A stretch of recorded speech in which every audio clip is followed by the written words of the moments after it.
Por tanto, acordaos de que en otro tiempo, otra vez, acordaos de que vosotros, ¿quiénes? Los gentiles, en cuanto a la carne, es decir, naturalmente no judíos, eso es todo lo que significa gentil acá, no judío. Vosotros erais llamados, ¿qué? Incircuncisión, por la llamada circuncisión, esta circuncisión hecha con mano en la carne.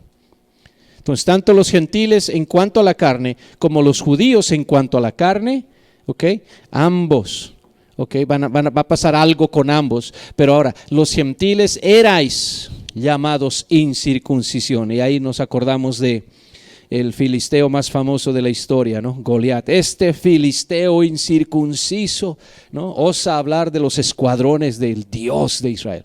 Entonces, eso es lo que éramos, ¿no?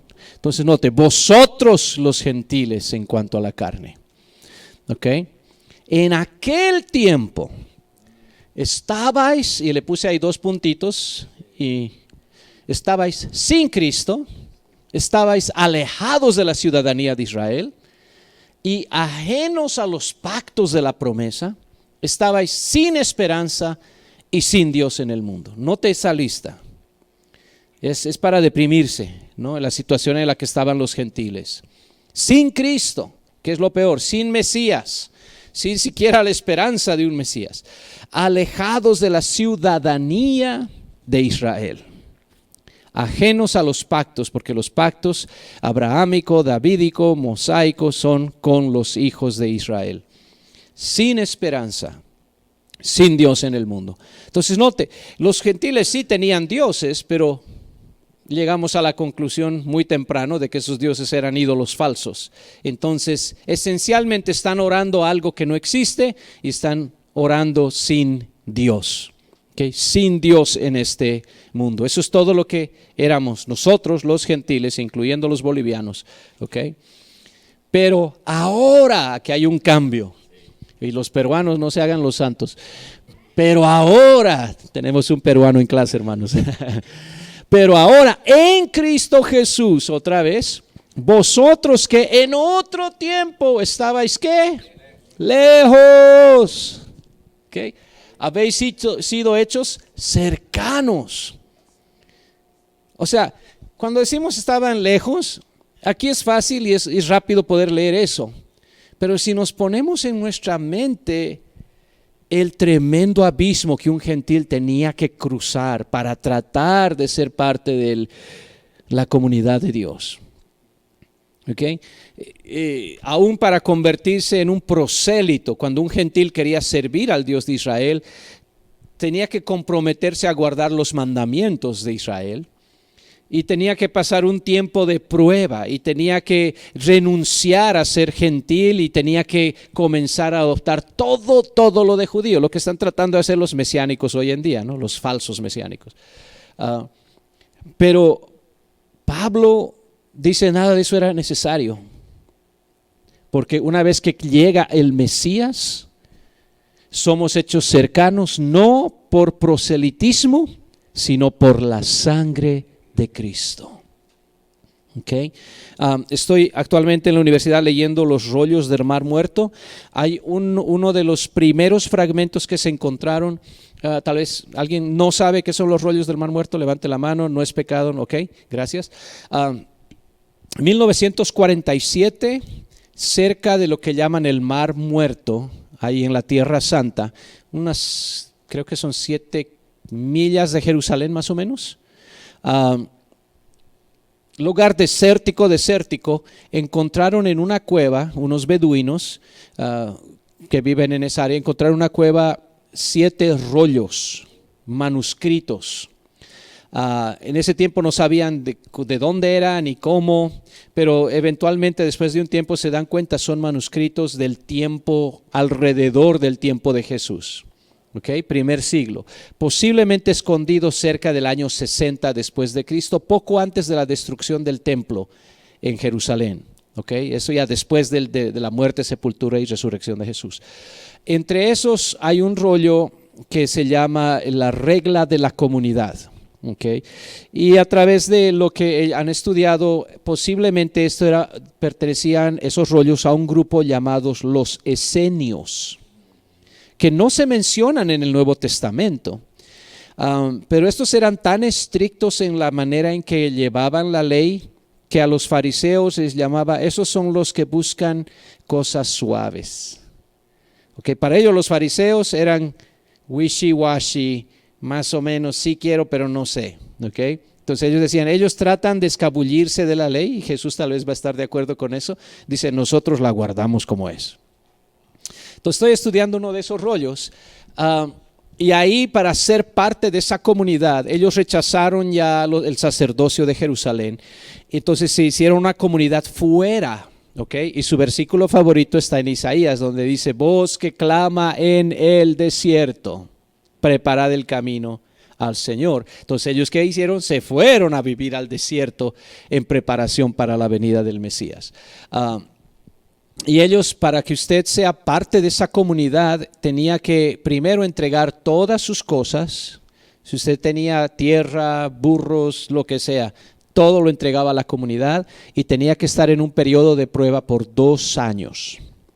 Todo el primer año no podía beber el agua santa que ellos beben. Después del primer año ya puede tomar el agua, pero tiene que esperar al año segundo para poder comer la comida de ellos. O sea, tenía una serie de regulaciones. Y esto aplicaba para judíos mismos, imagínense, para los pobres gentiles, tratando de ser parte de esa comunidad. Y aparentemente sí aceptaban gentiles, pero ¿cuáles eran los requerimientos para ellos? Entonces, cuando hablamos de que están lejos, okay, le voy a hacer recuerdo de ese dicho rabínico, esa oración rabínica. Señor, te doy gracias que no me hiciste un perro, un gentil o una mujer.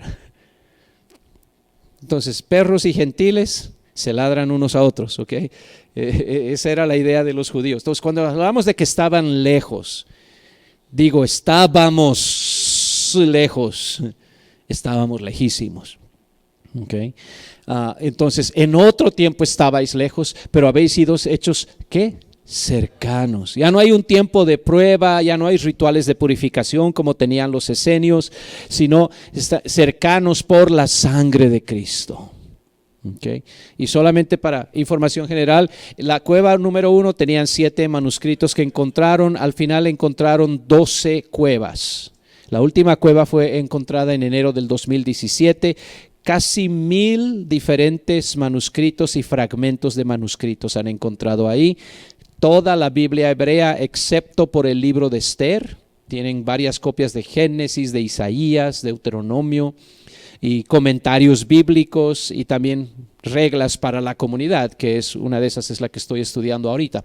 Entonces, con todo eso se abrió un mundo de estudio y se comprobó que la Biblia hebrea que nosotros tenemos hoy, lo que para nosotros es el Antiguo Testamento, es completamente confiable, porque hemos encontrado manuscritos del tiempo de Jesús, y antes de ese descubrimiento, el manuscrito más antiguo del Antiguo Testamento era del siglo X, después de Cristo.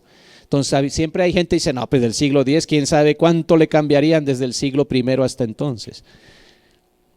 Que en paz descanse esa refutación, porque ha sido deshecha con los rollos del Mar Muerto. Okay. Pero la sangre de Cristo, la sangre de Cristo. Estamos hablando... Obviamente usted ahora sabe, esta gente ya están dentro de la comunidad, ya conocen la Biblia hebrea, ya saben de todos los sacrificios que se tenían que hacer y los sacrificios de sangre y todo eso. Y la sangre de Cristo es la que nos ha acercado a nosotros, a Dios. ¿Okay? Porque Él, hablando de Cristo, Él es nuestra, note que no dice Él es nuestra salvación. Interesante. Él es nuestra paz, que de ambos pueblos hizo uno, judíos y gentiles, derribando la pared intermedia de separación. Entonces estamos hablando David y Goliat en constante guerra, enemistad y todo lo demás, y de repente llega el Mesías, el príncipe de paz, Sar Shalom en hebreo, en Isaías 9:6. Sar Shalom, llamará su nombre Sar Shalom. Él es nuestra paz. Note cómo esto está asumiendo que conocemos esa profecía, y está diciéndonos, Él es el cumplimiento, porque de ambos pueblos hizo uno, derribando la pared intermedia de separación, aboliendo, ¿dónde? ¿Por qué está mencionando carne? Acaba de mencionar carne 2 veces, esta es la tercera.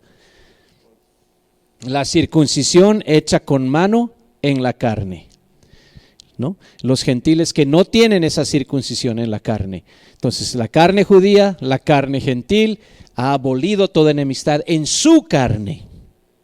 ¿Okay? La carne de Mesías. Entonces, aboliendo ¿qué? Las enemistades. Estas enemistades, el texto, la palabra griega significa hostilidad, odio. ¿Okay? Entonces, no solamente son enemistades como que no me cae bien, no, es hostilidad, es odio abierto. Y también abolió la ley de los mandamientos expresados en ordenanzas. ¿Okay?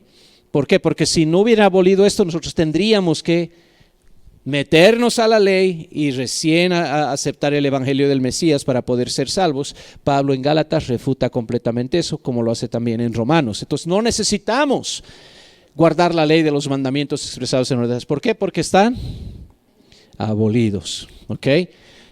Para crear, ¿dónde? En sí mismo. Note, en su carne y ahora en sí mismo. Okay. Por su carne literal somos salvos y ahora en sí mismo somos parte de su cuerpo, para crear de los dos un solo y nuevo hombre, haciendo otra vez la paz, haciendo shalom, mediante la cruz, reconciliar con Dios a ambos. Note lo que hace entonces. Primero agarra gentiles y judíos y los reconcilia unos con otros. Los hace un pueblo, ¿para qué? Para reconciliar a ambos con Dios, diciendo, ambos necesitaban reconciliación con Dios. Y esto una vez más trae Romanos capítulo 1, 2 y 3 a nuestra mente. ¿Okay? Capítulo 1, lo que de Dios se conoce les es manifiesto, Dios se lo manifestó, las cosas invisibles de Él, su eterno poder y deidad se hacen claramente visibles desde la creación del mundo, de modo que no tienen excusa. Pero ellos escogieron ¿qué? Adorar las criaturas antes que al Creador. Entonces esa es la rebelión y Dios los entregó. ¿Okay? El capítulo 2, tú judío que piensas que estás mejor, no has guardado la ley de Dios. Tú que dices que no hay que robar, robas. Tú que dices que no hay que adulterar, adulteras. Tú que dices que no hay que cometer idolatría, hurtas de los templos paganos. Entonces, y luego el capítulo 3 en Romanos, que por cuanto todos pecaron y están destituidos de la gloria de Dios.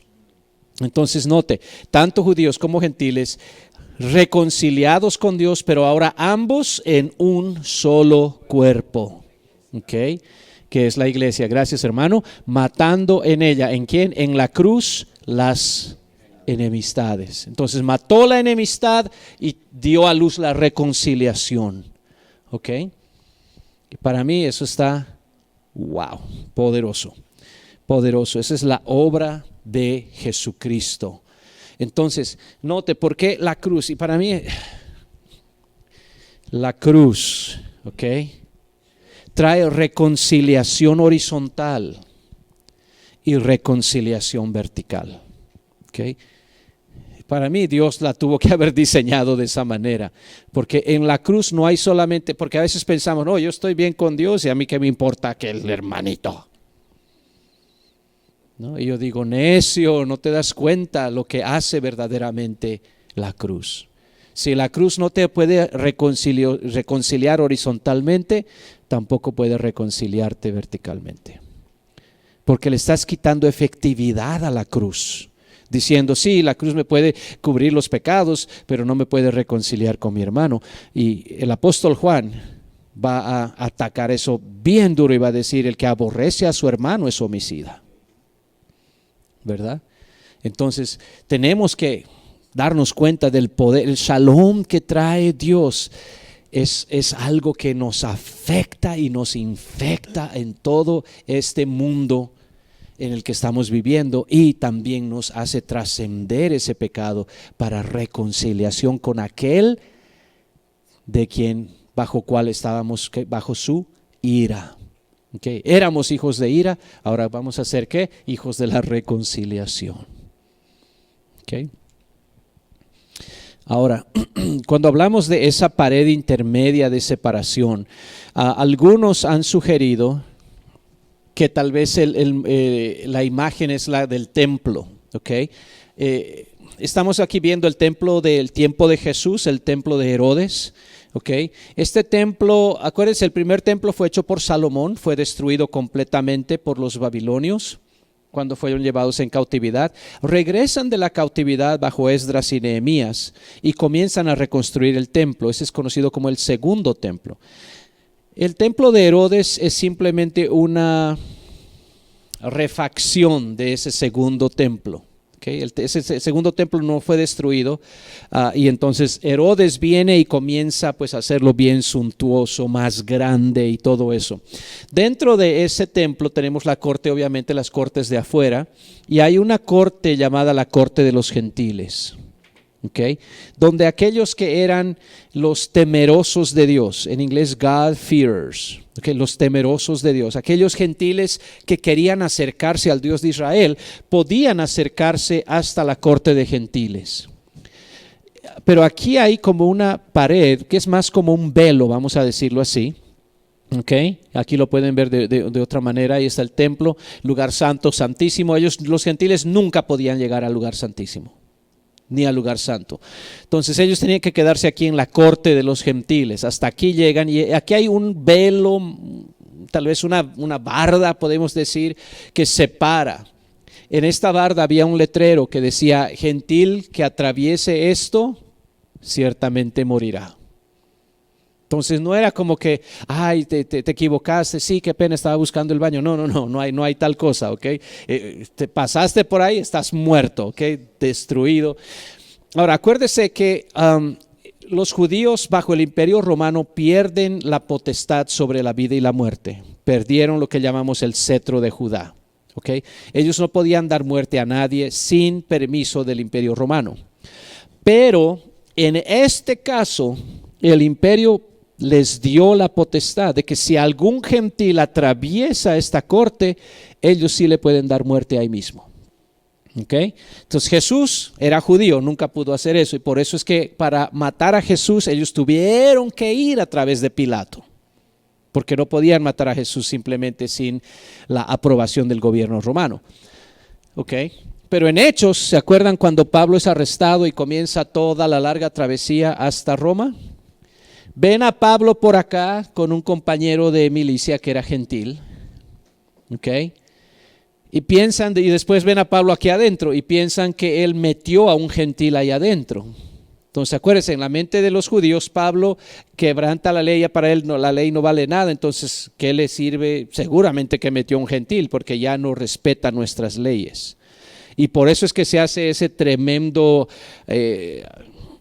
problema ahí y llevan a Pablo, lo arrestan, tiene que venir el tribuno con sus soldados y todo eso, ¿ok?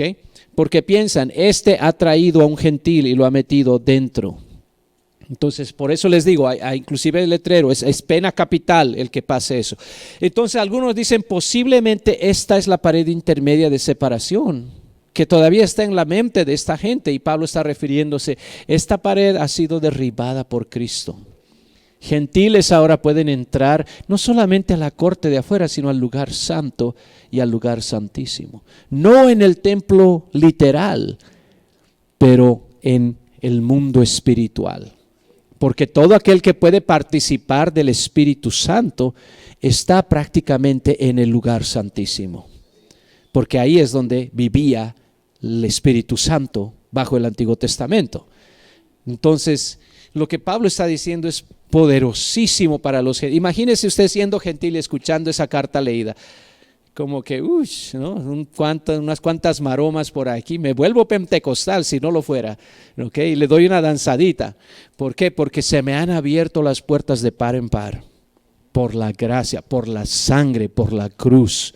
Reconciliación completa. Y es así que dice que Jesús vino y anunció las buenas nuevas de paz, de shalom, a vosotros que estabais lejos y a los que estaban cerca. ¿Ok? Tanto al hijo pródigo como al hermano carnal que vivía en la casa. ¿Ok? A los dos nos anunció esa. ¿Por qué? Porque por medio de él, los unos y los otros tenemos entrada por un mismo ¿qué?